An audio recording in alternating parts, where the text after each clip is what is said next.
So, kind of on the topic of how things were in the past versus today, how do you think the path to becoming a pro has changed since when you were growing up to your time getting into MLS?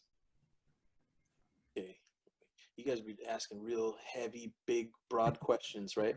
And what I try to do, and a reason why a lot of my conversations end up going pretty far, right, is try to share with enough context so that it's relevant a year, 2, 3, 4 years from now, not just a week from now, right?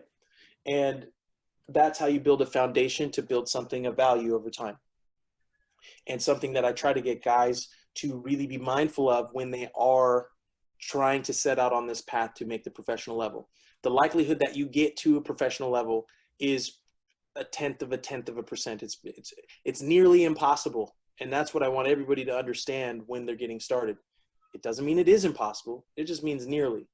So how can you go about building a foundation so that eventually when your career ends, because no matter how good you are, it will eventually end, that fall from where you are is as soft of landing as possible. And most pros don't spend any time building that foundation, right? And that is something that I have not seen change in the professional game. And that's why I've been so adamant about building these systems and processes, breaking down these things and sharing my perspective the way that I have for as long as I have.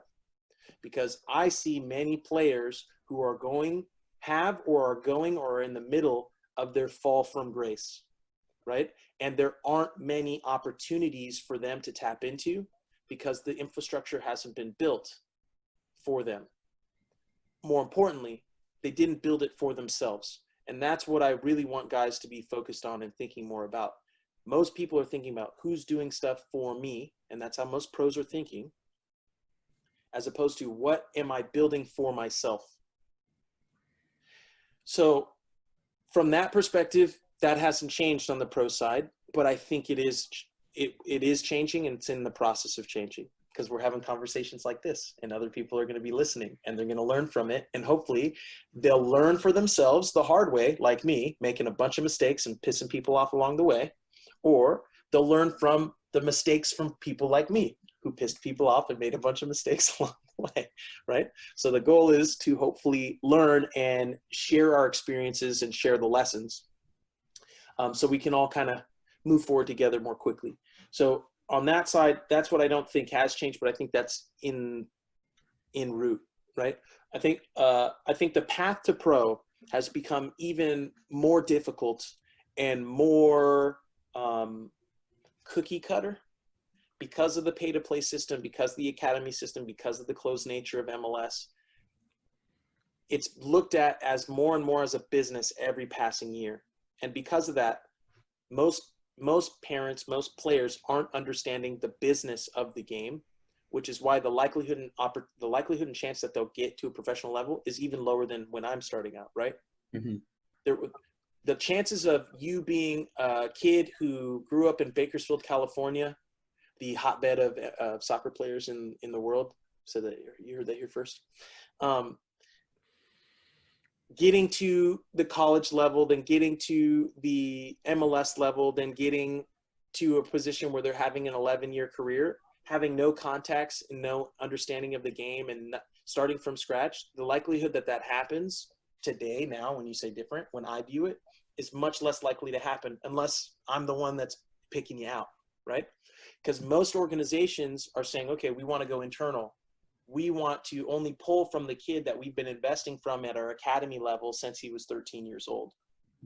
And if we put $500,000 into this kid since he was 13 or 12 up to now he's 18, and you were playing for some local club since you were 13 to 18, and you could be much better than that kid at the academy level, it's very difficult for that person who's making a decision to take a risk on you because he has no track record to prove the investment the organization's already made.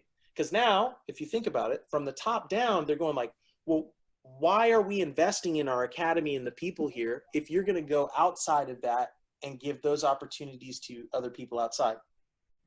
So that's what I'm seeing in terms of that on the pro level.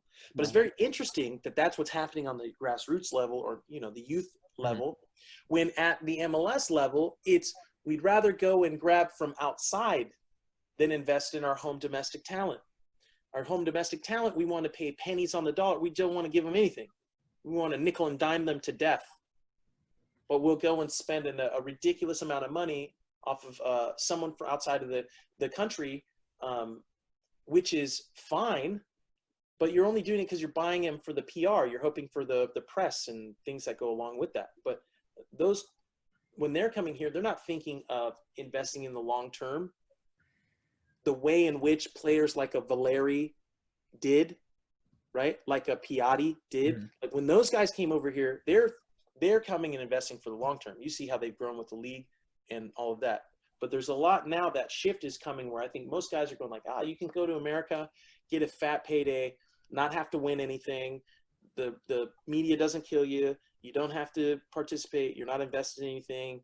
They'll come over and get visas for your entire family. They'll expedite all that. They'll change all the rules so that everything works for you. And then if it doesn't work and things don't go well, they'll blame Americans because Americans suck and they're not good and they don't know football. They don't understand it. So I'm like, what better place to go than America if you're not an American soccer player? Like if anything doesn't work, and I know we're talking about a lot of stuff, and this is what I'm telling you, this is what I'm seeing about the game. No, right? This is great. Okay, and this is the problem. Yeah. And the problem's happening because American viewers think we suck. And they say it. The announcers, the announcers drag all the time. They're not teaching the audience about the game and the nuance of the game. And the reason for that is a lot of them don't know what they're talking about.